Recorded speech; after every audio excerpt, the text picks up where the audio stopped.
Welcome back everybody to the channel.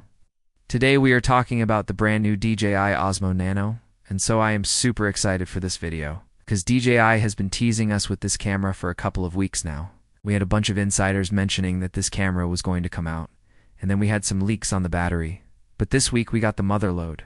Got some diagrams leaking out showing exactly what the DJI Osmo Nano is going to be capable of. I think this thing is going to shock the world. So let's start off with the basics on this camera, and then we talk about some of the accessories that we've been hearing about. So first of all, the camera itself. It's pretty clear from these diagrams that it is not going to be a traditional body like we see from other pocket cameras, like the Osmo Pocket, or even the DJI Action series. No, this camera is all about modularity. And you can already see with these early diagrams that it is going to be made up of a main core unit, and then a number of different accessories that we can attach to it.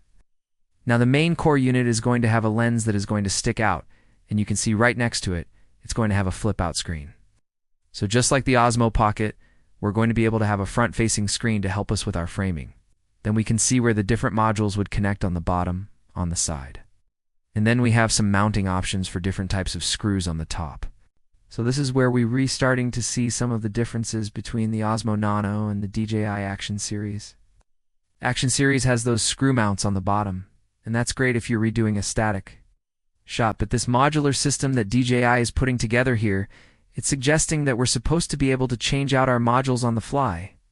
And then if we take a look at the other diagram we have, we can see where some of those optional accessories are going to be. And the first one is going to be that same core unit we talked about.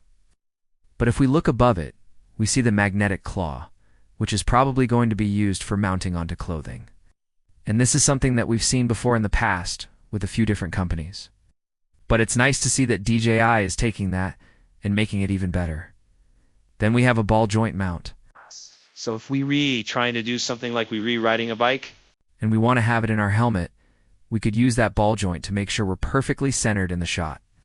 Next, we have the dual magnetic adapter.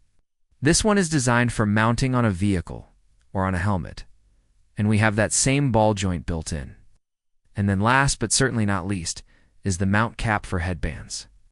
So if you out on a run, and you do, and want to hold it in your hand, you don't want to put it on your helmet, you can actually attach it to a headband and wear it that way. One of the questions I had right off the bat when this camera was announced was, how are we going to power everything? Well, it looks like DJI has that covered as well, because according to the diagram, we're going to have a USB-C port. We're going to have that little cutout where we can attach the DJI mic, and then if we flip it over, we're going to have a speaker on the bottom. Now you might have noticed something else too, which is the fact that there is no micro SD card slot on this camera. Well, that's probably because it's not going to need one, thanks to the fact that it's going to have two different internal storage options, 64 gigabytes and 128 gigabytes. So just like the Osmo Pocket, we're going to have a bit of expandable storage with that Microsoft card slot. But it doesn't look like it's going to be necessary. Then we have the accessories themselves, which are laid out very clearly in these diagrams. First, we have the magnetic ball adapter, and that is going to be what allows us to switch out from the standard lens to something a bit wider. And we've heard rumors that maybe there is going to be some fisheye lenses or even some macro lenses available. So this is going to give us a lot of options when it comes to shooting. But even with those additional accessories, it still looks like the core unit is going to weigh less than 58 grams. And this is where I think this camera really starts to shine. Because if we compare that to a Sony RX100 Mark VII, which weighs 101 grams, or even a GoPro Hero 11 Black, which comes in at 83 grams, the Nano is going to be a lot more portable than most of the competition. But how is it going to charge? Well, it looks like we're going to have a USB-C charging port built in, which is fantastic. And according to the leaked specifications, it's going to be able to charge up to 80% in just 20 minutes. So it's going to be super quick when it comes to charging. And that bidirectional power bank functionality is going to be great, because if we out on a long hike and we reusing this camera to record, well, we can also use it to charge our phones. And that's something that's pretty important to me when I'm out in the field. Now, DJI isn't the first to come up with the idea of a modular camera system, but they're definitely going to be bringing a lot of people to the table who may not have considered something like this in the past. I think it's going to be super successful. Not only does it give us some incredible flexibility when it comes to the way we shoot, but it also gives us a lot of accessibility with that front-facing screen. We don't need to tether this camera to our phones. We don't need to use an external monitor. We can just pick it up, turn it on, and start shooting. When it comes to the video, we've heard that it's going to be supporting DCI 4K up to 60 frames per second. We're also going to have UHD 4K up to 120 frames per second.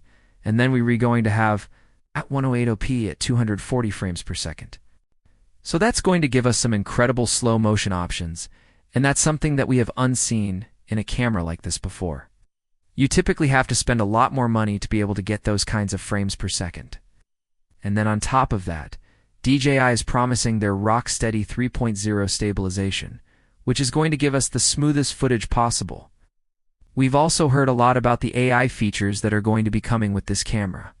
And if it follows suit with DJI's other products, we're going to have active AI tracking built in. So we're not going to have to worry about keeping ourselves in the shot. We can just let the camera do the work. Now, we don't have a whole lot of details about the sensor, but we know that it's going to be brand new. It's not just going to be the same sensor that we've seen in the Osmo Pocket, or even the Action series. According to a few insiders, this is going to be a brand new 1-inch sensor. And this is exciting because it's going to give us a lot better low-light performance, but it's also going to give us a lot better image quality.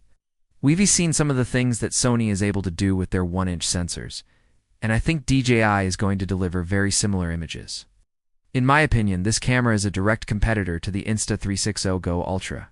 It's going to offer a lot of the same features, but I think it's going to do it in a better way.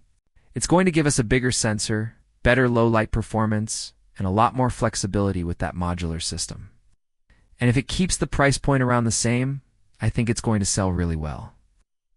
As for the release date, we don't have anything concrete yet, but a lot of insiders are saying they expect it to come out sometime in October or November. And I think that's a perfect time to release a camera like this. It's right in time for the holidays, so it's going to be a great gift for anybody who loves to create content. Well, that is everything we know right now about the DJI Osmo Nano. Are you excited about this camera, or are you thinking it's not for you? Let us know in the comments down below. As always, if you enjoyed the video, don't forget to give it a thumbs up and subscribe to the channel. And I will see you guys in the next video.